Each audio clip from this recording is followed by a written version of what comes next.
Good morning, everyone. Aibowan in Sri Lankan style. We had an excellent keynote where we heard the Indian story. On Tuesday, the World Bank South Asian Development Update spoke about the prospects and identified South Asia as a region will be the largest, fastest growing with a 6% growth rate.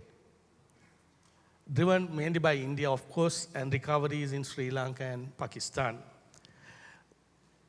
But the report warned that this outlook is deceptive. Why? Most countries are still growing below pre-pandemic levels and reliant on government spending. Private investments have slowed sharply in all South Asian economies, and the region is not creating enough jobs for the rapidly increasing working population. So in this APAC conference, the first session will focus on the outlook we'll sort of get some experts to talk more on the region's outlook, as well as make that growth inclusive. With the inputs from my panelists here, and of course, in the audience, we'll try and see how best South Asia and Asia Pacific can make growth inclusive.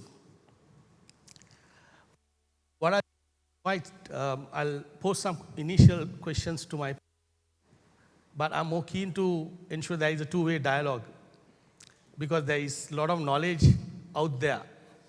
And this is all about learning and networking. So I will be asking you all to, there'll be some roving mics, and I want some questions or inputs briefly from all of you as well.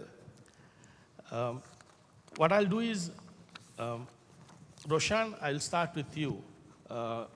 As to inclusive growth outlook from a regional perspective, including India and Sri Lanka, what's your own assessment? Thank you, Mr. And thank you to the organizers for inviting me to be on this panel. I think Mr. Deepak Bagla has already sort of set the stage for India. So my comments will focus mostly on Sri Lanka, but I will also give you some kind of regional perspective. So I think first as a region and countries, we need to know where we want to go, what we want to achieve, what's our goal. And I think, as Mr. Bagla also mentioned, I think we all have aspirations of what we want to achieve when we reach 100 years of independence. So Sri Lanka has clearly stated that we want to become a developed country. I think similar sentiments were expressed in India in Budget 2024. I think the finance minister has said a similar thing, that the government is working towards making India a developed country by 2047. And in both cases, I think the aspiration is to make it a more sort of inclusive growth, which is matched by social progress, have shared prosperity across regions. It needs to be environmentally sustainable, but also be able to face shocks, be able to be solid in the face of external shocks. But knowing where we want to go is not enough. We also need to know where we are right now. So India and Sri Lanka are currently both categorized by the World Bank as lower middle income countries. And how that is defined is that where we have our per capita incomes are less than $4,500 per capita. Now, to become a high-income country or developed country, how the World Bank defines it is, it's a country with a per capita income of more than $13,000. So take the example of Sri Lanka. If we assume Sri Lanka's population remains at the current levels, that is about 22 million, basically Sri Lanka's GDP needs to increase to about 300 billion by 2047 for us to become a developed country. And our current GDP is 85 billion. So this basically assumes sort of a 350% increase over the next 24 years, assuming lots of other things remain constant, which is kind of like an average growth rate of about 15%. So how can a country achieve that kind of growth? And as we know, in most of these countries in the region, much of the high growth spurts have been really backed by high infrastructure spending and mainly by governments. But most governments, or all the governments really, are highly fiscally constrained. So this is not going to be a valid model anymore. So where is this growth going to come from? And I think, as you rightly said, it will have to come from the private sector. And then the role of the government will have to shift to be a more sort of create this enabling environment, as you rightly said, to encourage more private investment, which is currently well below what is necessary to achieve this kind of growth level. But also we know that we have said that growth not only should be grow, but it also needs to be inclusive, which really implies that it needs to create kind of the jobs which have decent pays and have decent working conditions for the people entering the labor force. And this report that I think Mr. just mentioned, World Bank has just released a report on South Asia. It says that the South Asian region has the weakest job creation or the lowest employment ratio among all emerging markets and developing economies. And much of these jobs that are currently in South Asia are either in the informal sector or the public sector has been the largest provider of jobs. But as I said, this is not going to be a viable option going forward given our fiscal constraints. So more jobs need to come from the private sector, which means you need more investment. And for that, the government needs to start addressing what are the barriers to this investment. And I think one is to address the barriers to investment so that more private investment can come, but also to build whatever buffers that are necessary, because I'm sure going forward we have seen, we are being buffeted by shocks at much more regular intervals. So governments need to be able to build those buffers so that we can withstand those shocks and then go on this growth trajectory. So I'll stop there and maybe we can go on to discuss in more detail the specifics. Excellent, thank you very much. I'll move on to Nishan actually. Can you just sort of provide how has South Asia and Asia in general, the record of the economic growth, and also what are some of the bold actions needed in the decade going ahead? Thank you, Nista, and it's great to be here, and welcome to all those who are visiting us from the region and others who've joined us. I think there's going to be a presentation that's coming up on the screen, and I want to start off just getting a sense of how Asia's growth has been compared to other regions in the world. We are talking about regions. So if you look at emerging and developing Asia, and you look at both sides of it, what you see is that red line that shows that the growth in Asia has led global growth by far. In fact, it's so high that it's taken the average up beyond the other regions. And growth in Asia has been since 1980, what has been driving global growth. But we mustn't rest on our laurels. Another story I could have told you is that Sri Lankan growth has been ahead of the rest of South Asia for a long time, and Sri Lanka has been the sort of the beacon of the region. But one of the positive things when you look regionally is you can see how Sri Lanka is the red line on top, and that's India and Bangladesh coming afterwards in blue and green. Bangladesh, that's almost at the same level of per capita GDP now together. But when you look at the IMF projections and see forward, it looks like this, that by 2028, for the first time since independence in this region, Bangladesh and India will overtake Sri Lanka in per capita growth, showing the kind of robustness and the new sort of pathways that are being taken in the region for growth. And I think just like that for the region also, we can't imagine that past success guarantees staying ahead in the future. We must do the key structural changes that enable growth. We say inclusive growth. However, I think another way to see is that inclusivity is not simply icing to add on top of the cake.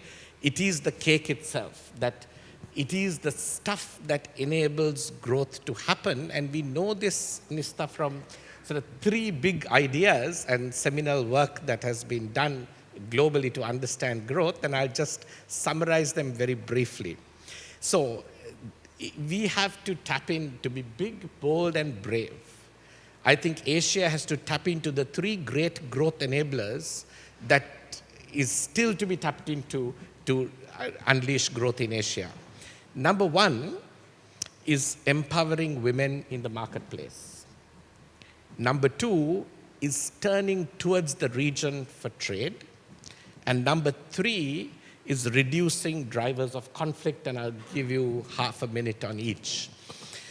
When you look at women's contribution in the labor force in South Asia, you see this sort of these lines that show you how things have changed from 1990 to 2021.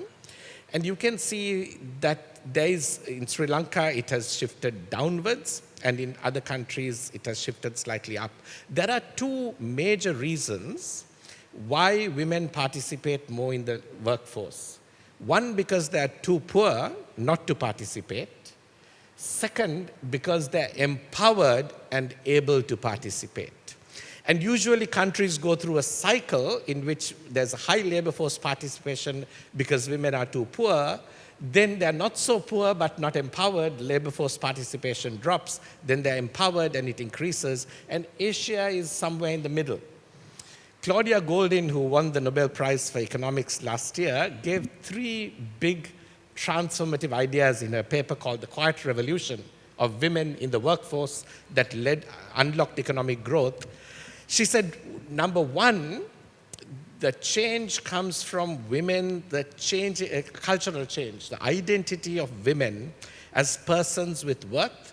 I'm using my own words to say, give ideas, for contributing in the economic marketplace, not only as supporters of spouses and family. So a change in women's identity that comes from culture, and we can see how South Asia has work to do there.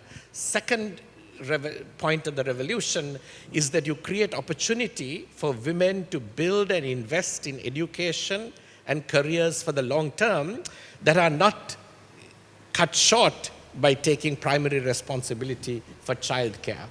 So women marry later, have less disruptions in childcare, have the opportunity to plan and invest in education for the long term, and that is the second part of that revolution. The third is agency, that within family units, that women make decisions for themselves and their spouses and children on equal footing, not subordinate to men and patriarchal tradition.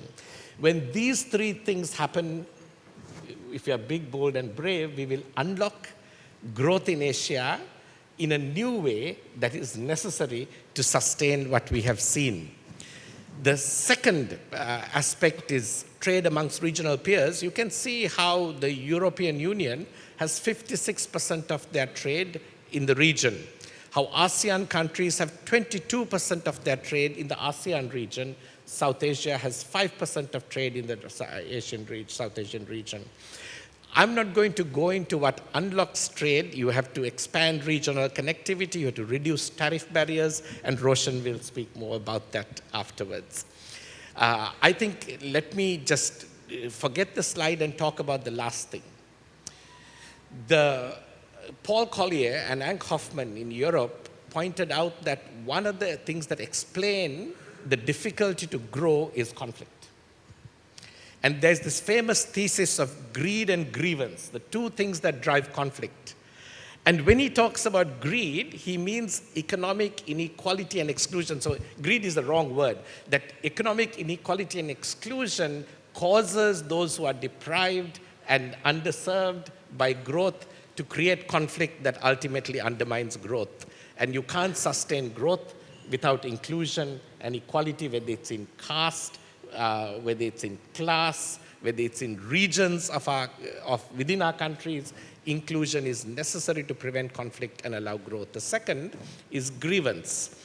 Political exclusion and marginalization of ethnic groups, gender groups, of caste groups, of different sorts of categories once again lead to conflict that prevents growth. And if you think about post-World War II, the unleashing of growth in Europe and the Americas happened because of the ability to get rid of conflict inside the region. So to unleash growth, this I'll end here, we are seeing growth like never before, led by India.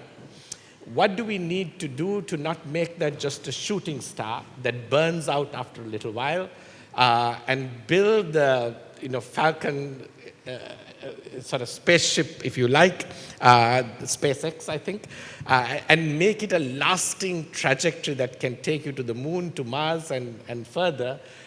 We've got to unleash women's ability to contribute to the marketplace, turn inwards in trade, and reduce the drivers of conflict, and it will take big, bold, and brave steps to get there. Excellent. Very thought-provoking ideas. I'm sure we can raise some questions, hopefully, after I finish the other two panelists. Excellent opening remark from I move on to Sanjeev in terms of, we heard about how India did so great, or still doing great in terms of technology. What's your own take as to how can technology enable inclusive growth to the rest of South Asia and other parts of Asia? So technology, one of the advantages of technology, of course, is that it gives access for more people to participate faster. In particular, around digital technologies, there is no barrier now for somebody in Sri Lanka or Maldives or Bangladesh or India to compete with anybody in the world, because the technology is really very, very accessible at every level. There is no difference in what you have access to, whether you live in California, whether you live in Bangalore or in Colombo or somewhere in Bangladesh. There is no difference in what you have access to. So technology is a great leveler in that regard. And the other interesting thing with technology is that it allows countries with a small number of people to compete just as well as countries with large numbers of people. So India has a large volume of people, obviously, one of the largest, most populous country in the world now. And therefore, it has a strong footing in the services side of the technology industry, where there is a people-centric component. But there's also a very high-value part of the technology stack, which is not about services, but about product.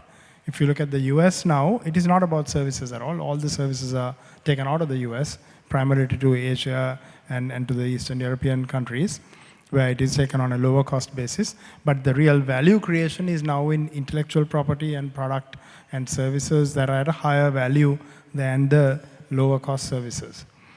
So I think, and this is only on the digital technology. When you say technology, it is not only about digital, it is about all kinds of technology, nanotechnology, biotechnology, energy technology, the space technology, everything basically.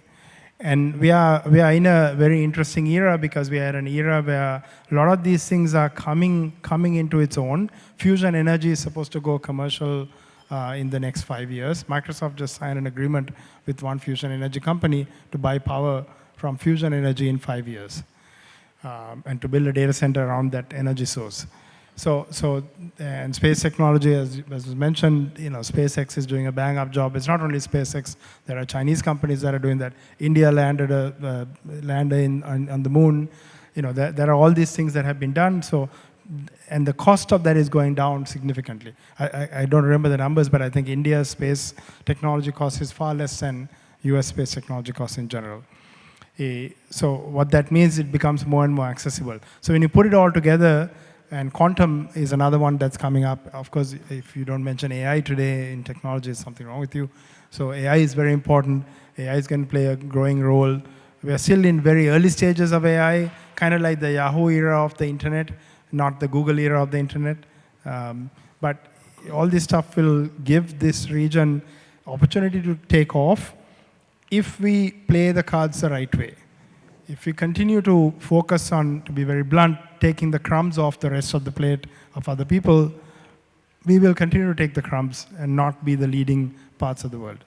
And that's the thing that needs to change, starting from India as the leading country in the region, without a doubt.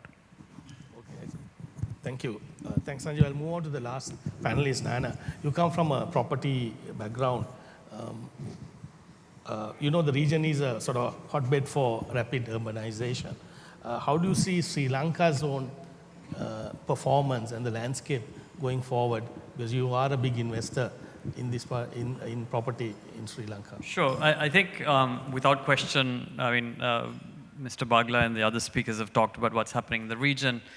Massive amount of potential growth.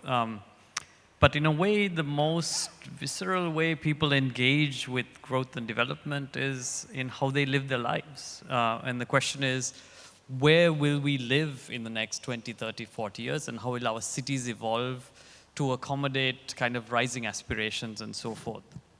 I won't talk too much about India, but in Sri Lanka, you guys, there's lots of people from outside the country. You realize it's actually a fairly nice city, right? Colombo is actually a fairly nice, clean, I talk to many people out there, everybody says, oh, it's beautiful, it's... Question is, how do we, as a country, position ourselves to be a springboard into this broader South Asian region? In my mind, Sri Lanka has the potential to effectively be what Singapore was to Southeast Asia, or Hong Kong was to China, for example, to be that hub where we can really position ourselves in the midst of all these growth and rise with it. The question then is, how do you build our cities around that? I think we have a fair distance to go because we still, if you look at the city of Colombo, it's about 1 million people, about 1.5 million in the greater Colombo area, very, very low density, right?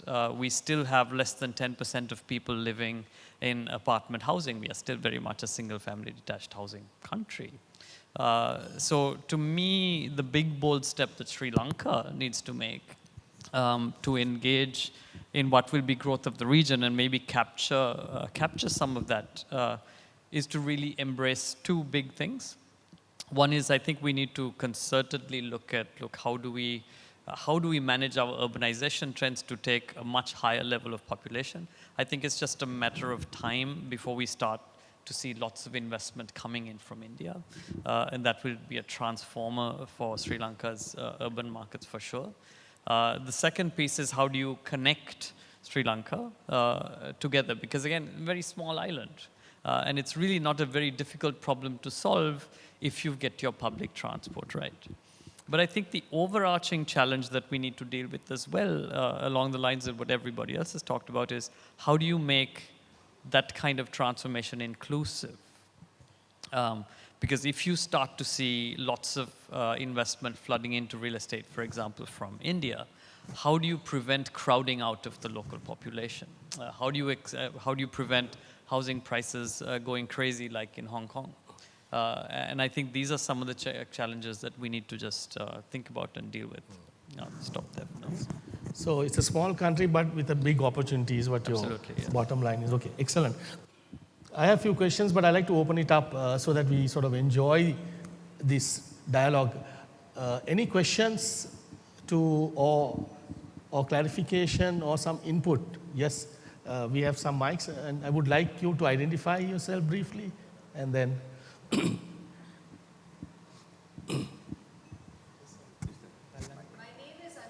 No, wait, you just wait for the mic so that, because it's on record, so. Thanks, Sanjay. Please wait to take it back. My name is Anjali Raina. I'm from Harvard Business School and I live in Bombay. I have a question for Nishant. I thought your point on greed and grievance was amazing, because it has the kernels of inclusion and prevention of envy. So could you just elaborate a bit on that, if there's time, with the permission of the chair? Yeah, can be done, yeah. You want to take more than one question? I don't want to elaborate for this reason. This is a well-known thesis by Paul Collier and Kaufman. that have studied empirically large swaths of the world to explain how inequality and economic problems, and Sri Lanka has suffered both. In the 80s, we had mini upheavals and revolutionary type movements, as has many parts of India, due to young people feeling excluded and unequally treated in terms of economic prospects within the system. And I know this is not unique to Sri Lanka. One way to overcome that is by greater and greater suppression. But all you do is have your young people, Sri Lankan young people have overcome that by just leaving the country and helping other countries to grow and actually hobbling the opportunity for Sri Lanka's growth. If we want to succeed in growth, we have to learn to understand that discontent and exclude and reverse that exclusion and work back. And I think this is not simply an idea, it is an extremely well-proven theory of growth in the world, and thank you for kind of probing that question further. Thank you. Thank you. Yes.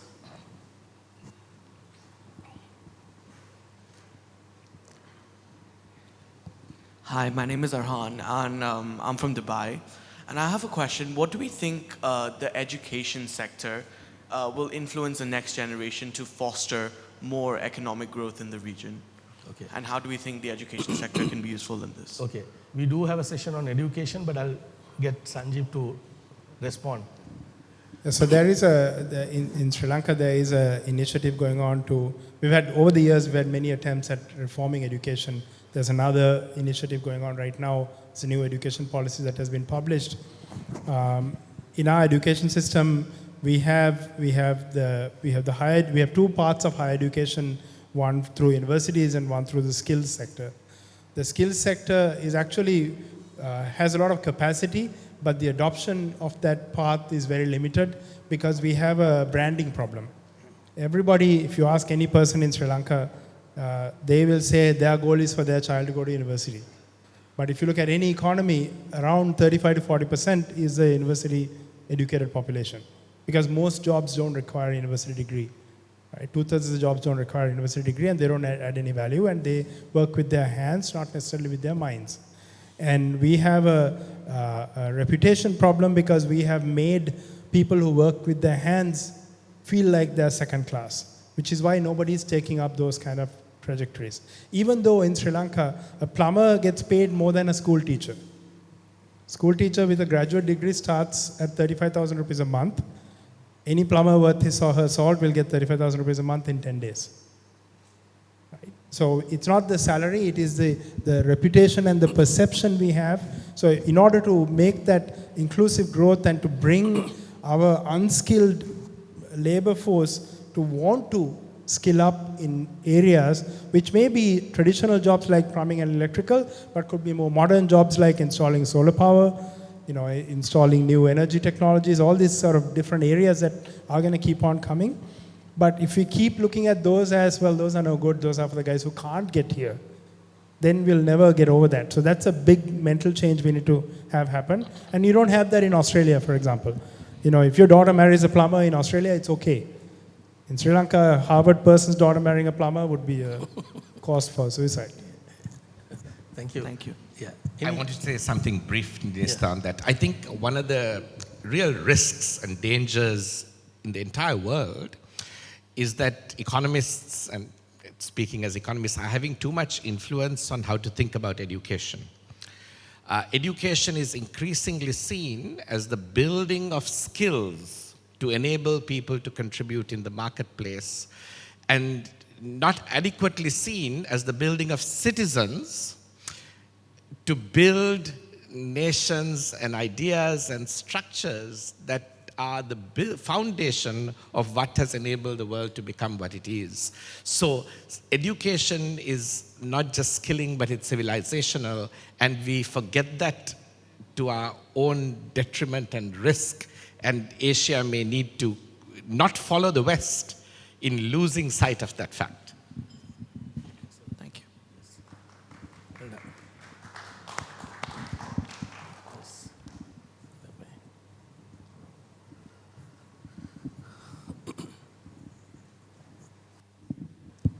morning. I'm Priyanta Talvata. My question is to Sanjeeva.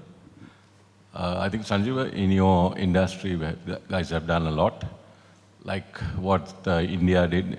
Sri Lanka have been talking a lot about the digital leap or the digital leverage. I know you have been in very influential committees at some points, and I know it's going to be a personal question. Subsequently, I wanted to ask, but when will Sri Lanka actually tap into digital and put in that platform, and who needs to do it? We talked about e-governance, talked about this, maybe for the last 20 years we have been talking about it. Thank you. Thank you for that, yeah. Yeah, a bit more than 20 years actually, we've been talking about e-government. So there are some things that I think we have to first understand. So India has Aadhaar, which is the foundational ID platform. But we don't have that problem. We have 99% of our population with birth certificates. 97% of our population has national IDs. So our people are identified. Maybe not very good. Maybe we don't have APIs for that and so forth. But our people are identified. We know who a Sri Lankan is. Our banking population is like 87% of our population is banked already. So the fundamentals of enabling a digital economy we have, but we are still not getting it going. Indian digital public infrastructure, there was an event that was organized by the Indian High Commission and some other people last week, I think. That's the foundation, this India stack that has been built is really, really good. They have this thing called UPI, which is a payment interface. We have something called Lanka Pay, which is a company. We have Lanka QR. We have all of that infrastructure, but we are not getting over the hump of actually using it yet. Now, many of us still carry cash in our wallet because we can't pay everybody easily without cash. So there are two kinds of digitization that you need to have. One is for citizens, for us to transact digitally. For that, the infrastructure is there, but we haven't somehow gotten over the hump of actually using it for everything. You don't pay, most of the time if you take a three-wheeler, you don't pay the tuk guy with your phone. Right? Some of them will say you can transfer into the bank account and we can just do it immediately and it's instant, so it just works. But we don't do that mostly. So that's a citizen side. The other one is the other part that you're referring to, which is the government digitization. That is, that's been, unfortunately, we've made very little progress. We have pockets of incredible digitization. For example, now even when you travel out, even the immigration form you fill digitally, you don't have to do anything. It's very convenient. Getting a passport in Sri Lanka, you can do it in 1 day. In the US, it takes 3 months to get a passport. Right? Sri Lanka is 1 day, 4 hours, I think, to get a passport. I think India is also like that with the Aadhaar integration. They're very, very fast. We have these kind of pockets where we've done really well. But cross-government, we are not, and what it shows is where there has been good leadership in those sort of sub-institutions, we have outcomes. But as an overall government, the document sharing within a government, email within government is still not there. And again, we shouldn't shoot ourselves in the foot too much. The invitation from the Indian High Commission I got to come to the DPI event was from a Gmail account, right? It said, I can't remember the email address, but something, a Gmail account. That is not okay because it's an official invitation, shouldn't come from that. Many of our government officials on their official business card will have a Gmail email address or some other email address because the other email that we have within the government kind of doesn't work. Or is not completely reliable. So those are things that we need to fix. So when are we going to get to it? So at least the last 3-4 presidents the governments have very strongly said, we just need to do this, we need to do this, including the current one, including the previous one. But usually the procurement process gets in the way. Fundamentally, these kind of things, my opinion, my personal opinion is, we need to build, you can't buy it. The simplest things, I think Foreign Ministry is doing this. Foreign Ministry is using Google Workplace Suite, right? Which is, very convenient. They get email, they have files, they have documents, everything works. But there are two problems. One is, it is expensive. It is like, somewhere between $6 to $20 per user per month, which is a lot of money. Second one is, it's a foreign country controlled piece of software. If you run the government on something which somebody else can just turn off, that's a major national security risk. And that's why India will not go to something like that. India builds their own infrastructure. So those are the things that we need to, and again, there's a lot of regional collaboration opportunity. Even India doesn't have a email platform in the government yet. Intergovernment document flows in India still goes through the person. There's something called DigiLocker, where I can download a document in my locker and then push it up into the other one. The government departments don't share documents directly. They don't have that infrastructure yet either. So there are areas which we absolutely not that difficult to solve, technically speaking, but getting it deployed, we haven't been able to pull that leadership together all the way from the top of the country into the next 2-3 tiers we need to pull off, unfortunately, yet. Thank you. I like to sort of get some insight. You have, yes.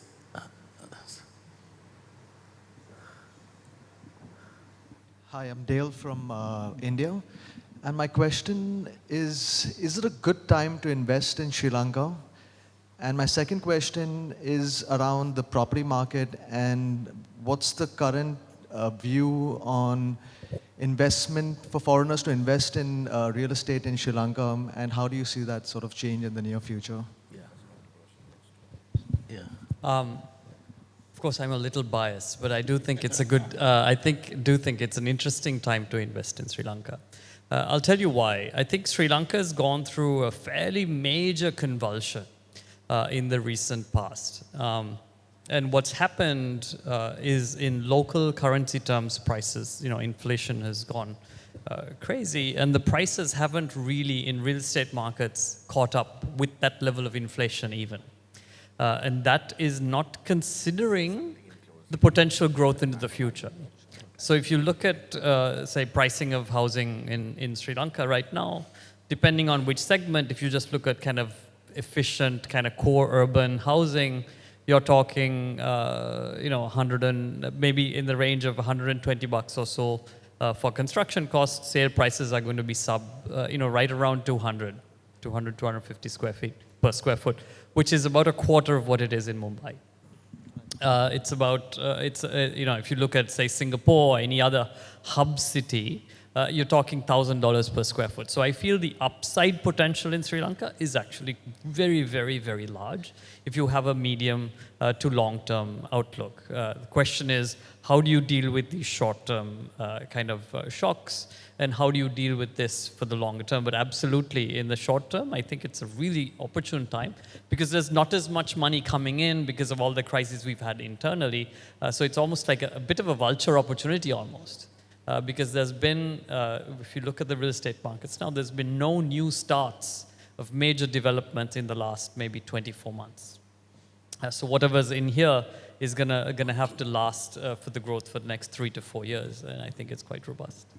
Roshan, you'll have to give a sort of broader perspective as well. Yeah. Yes, so on your investment question, I think Nishant sort of alluded to it on the trade front. I think that's where there's opportunity for investment.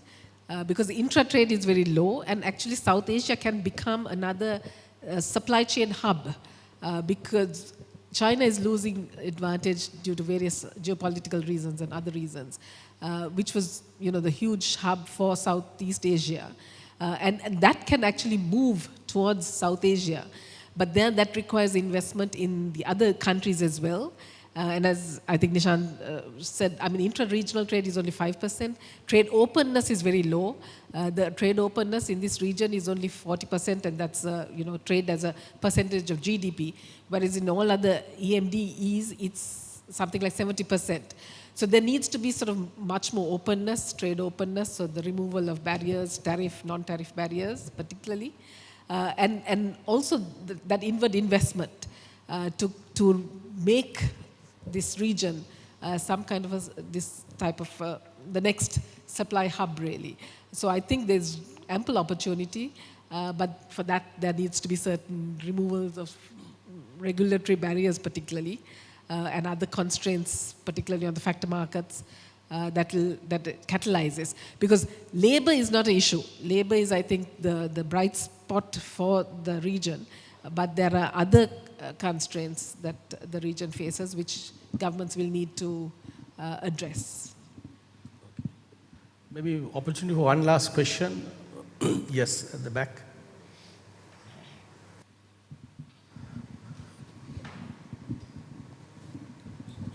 Yeah,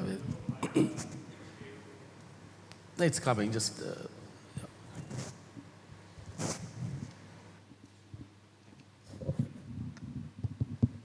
Hello. So I'm Ashane, and thank you for the wonderful ideas that have been spoken on the stage. My question is about, particularly about this large public sector that we have. On one aspect, it's very inefficient. But is there a way to flip this coin? One thing is it's a large sector and it is also representative. So there is that aspect of inclusiveness that can be considered in it. Is there a way in which, rather than, we know that the average age of the public sector worker is more towards the retirement age, I guess. But are we able to utilize, is there any kind of way that we can utilize them for, having a positive effect on the economy? Some kind of strategy. Are there any kind of governments or maybe, maybe not the main governments, but even certain regions where they have been effective at doing that? Flipping the coin rather than, because you have such a large percentage of people in the public sector, it's very easy to change them, use them as a certain driver.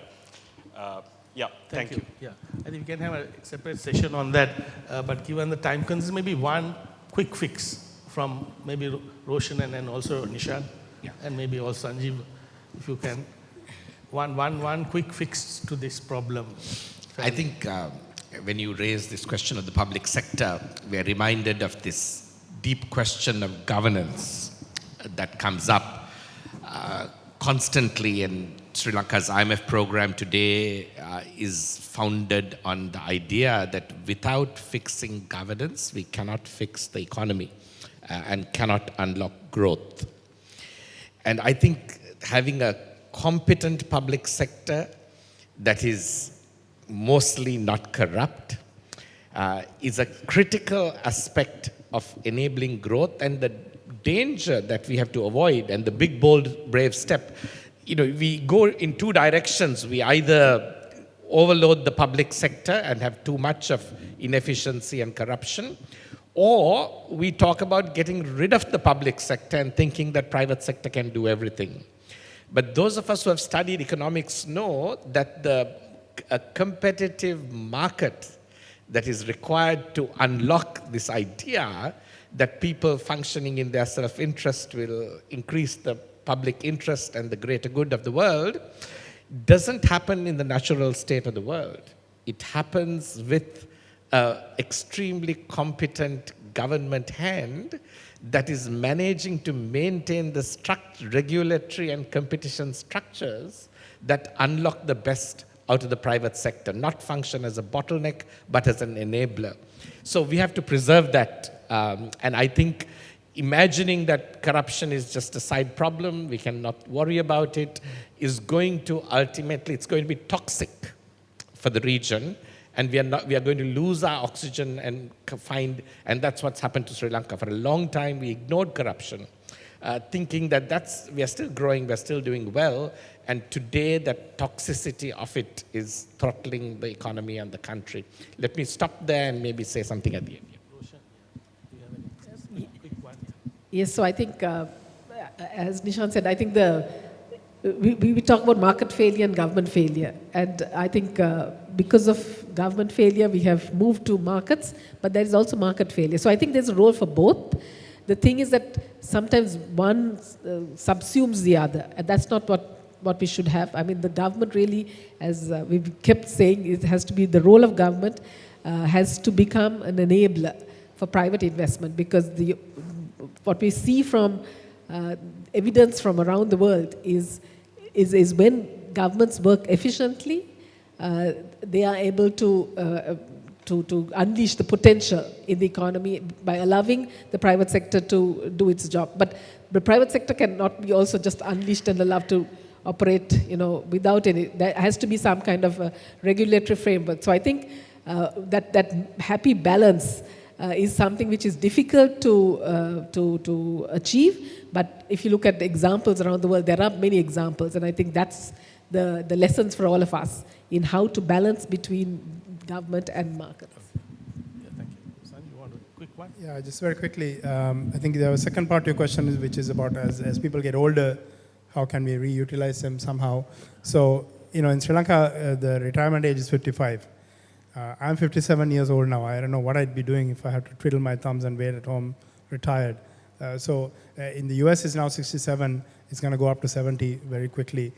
So I think one of the things that we have to accept is that the age of retirement as life extends beyond the 80s will have to go up. And that will cause a problem within the government as well, because the government then will continue working beyond that age. And I think one of the ways to shrink the government is to understand why people want to take a job in government. And it's related to this pension issue, which until we find a way to provide some kind of long-term care benefit across the board, I know this is not economically, I think Nishan will not agree with this, but in general, without that, we can't get over this hump of saying government job is better and the guy on the street wants, go to university and get a government job. Before I wrap up, I'd like to get a perspective from alumni from outside South Asia. Any volunteers, just to get we haven't heard that voice from Southeast Asia. Anyone? We have been talking about a lot of problems that Southeast Asia also went through. Quick intervention? Anybody? Yes, thank you.